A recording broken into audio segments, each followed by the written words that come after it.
If you want an empire, you have to pay for it. If you want a European Union, the same rules apply. You either borrow or tax to afford your ambitions.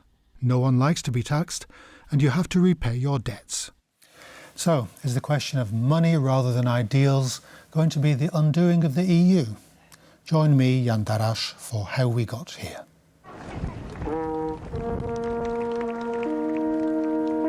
Residents in Słubice, Poland celebrate the country's EU membership 2 decades ago.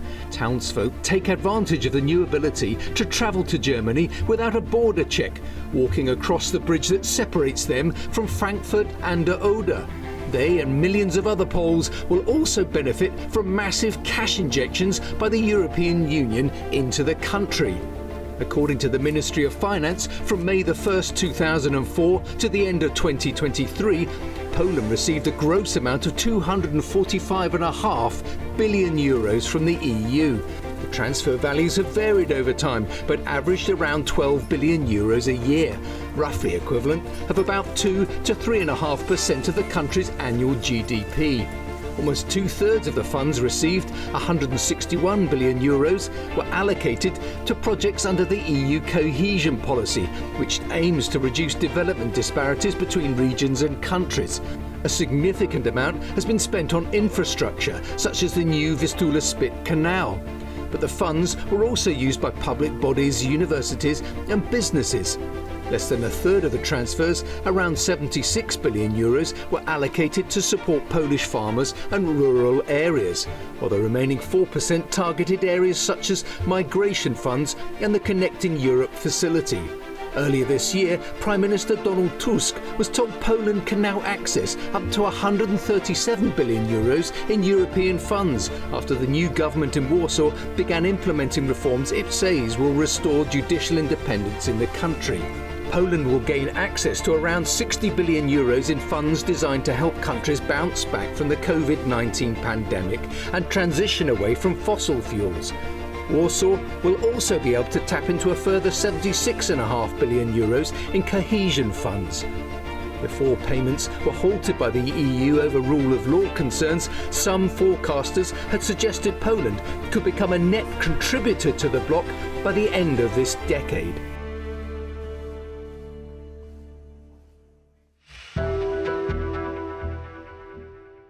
I'm delighted to welcome as our guest today Professor Jan Jakub Michałek from the University of Warsaw's Faculty of Economics. Welcome to the programme. Thank you for the invitation. It's a great pleasure to have you. We talked a bit earlier about the misunderstanding about how we view the EU, and we talked about a purely monetary transaction, money in, money out. Poland receives money, pays into money. But you stress the benefits of Poland for Poland and other members countries, not just as a matter of sheer just monetary levels, but also the economic activity that is generated from membership. Could you expand on that, please? Yes, of course. I mean, this is true that majority of the population looks only at the budgetary transfers. And then from this point of view, the situation of Poland is exceptionally good. Over the period of 20 years, Poland received about 160 billion euro, which is a massive transfer. Yes. And of course, they will be decreasing, and in the long-term future, that can be changed. But on the other hand, according to the majority of the economists, the major benefits are coming from the participation in the structures of the EU, and especially in the structure of the single European market. Because being a member of the single European market means that on the one hand, we have the access to large EU market with many customers in which it is possible to sail at the so-called big scale. And if we believe in theory, and I do believe, it means that producing at a larger scale is very efficient in the sense that the so-called average cost of the production can be lowered. This is one element. The second element, that it allows large flows of capital between the member states. And in fact, Poland has been and probably will be one of the major beneficiaries in terms of inflows of foreign direct investments. During the membership period, about 8 to 9 billions of euro were coming every year in forms of foreign direct investment. And as a result, by now, there are estimates that about 2,100,000 people employed in Poland are employed in the companies with the foreign capital participation. And then, of course, if we look at other benefits from the single European market, one of the major, I would say, achievement is that we have a single policy in terms of standards and so-called other norms for the production, which means that by now producing a good which meets the EU standards means that it can be sold not only at the Polish market, but also at the market of Germany, Spain, and so on, which is a big difference, and it lowers the transaction cost.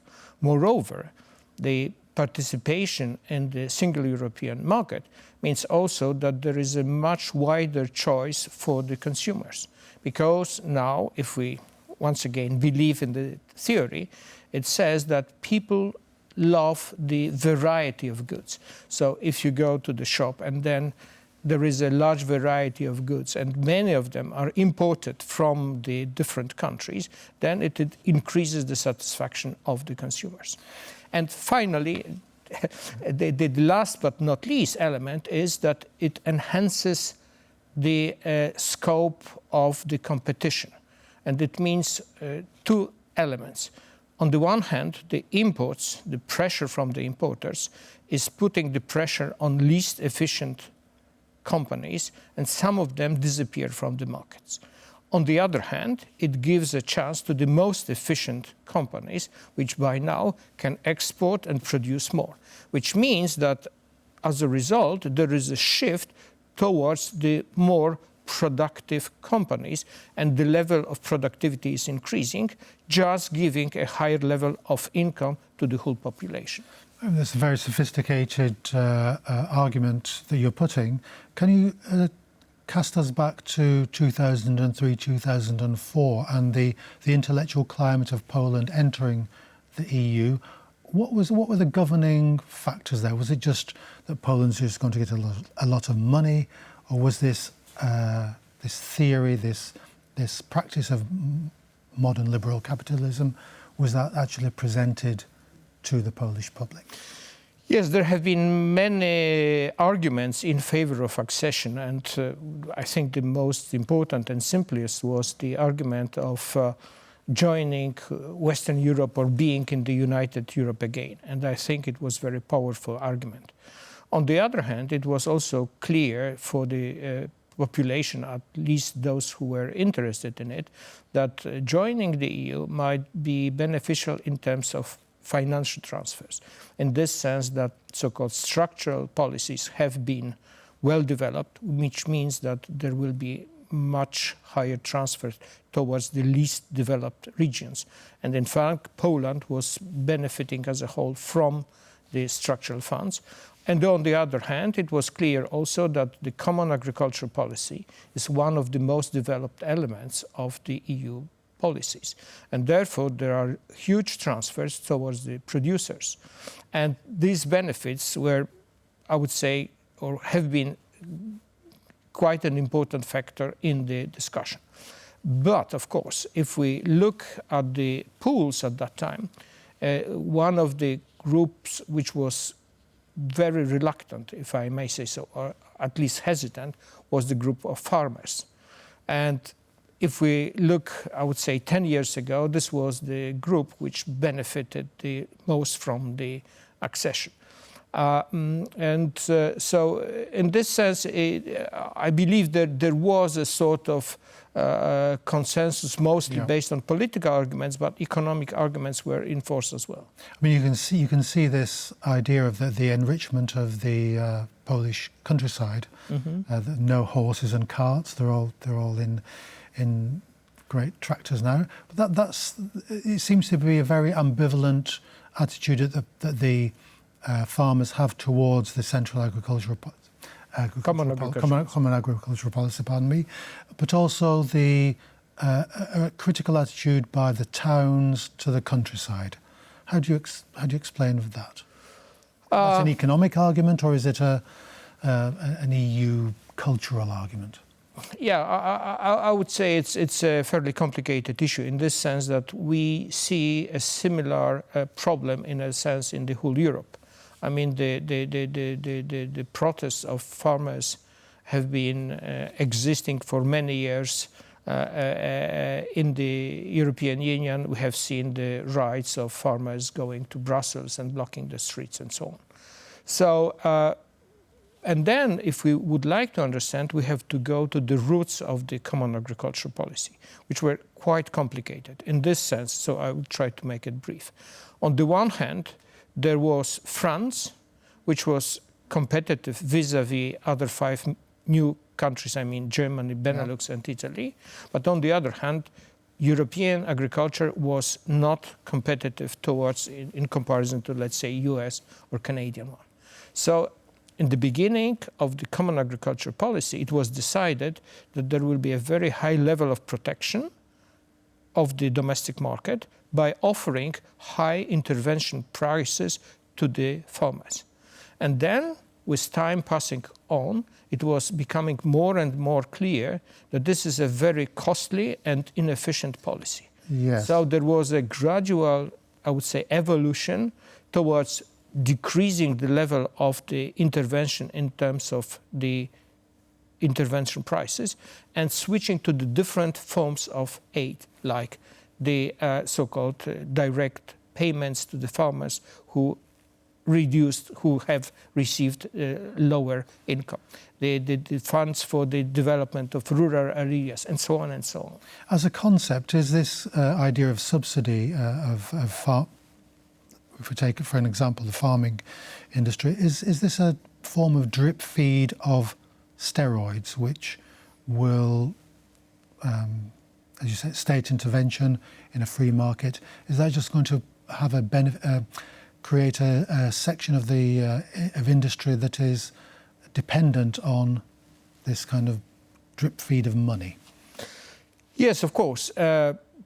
So, I mean, the problem was that, in fact, this type of intervention was very inefficient because there was large overproduction, which had to be sold at the other markets and which required a lot of subsidies. Yes, okay? I remember butter mountains and wine lakes and all that stuff. Yes. Exactly.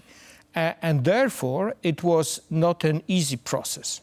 And therefore, it was also difficult to convince farmers that all those changes are working in their benefit.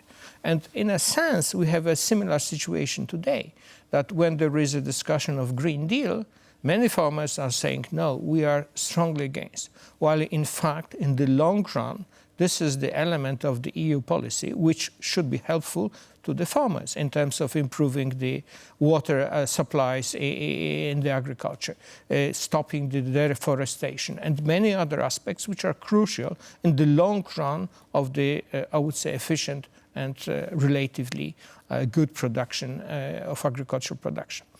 Also, we have to have in mind that traditionally, I would say in 60s, the incomes of farmers were much lower in comparison to the incomes of the citizens of big cities.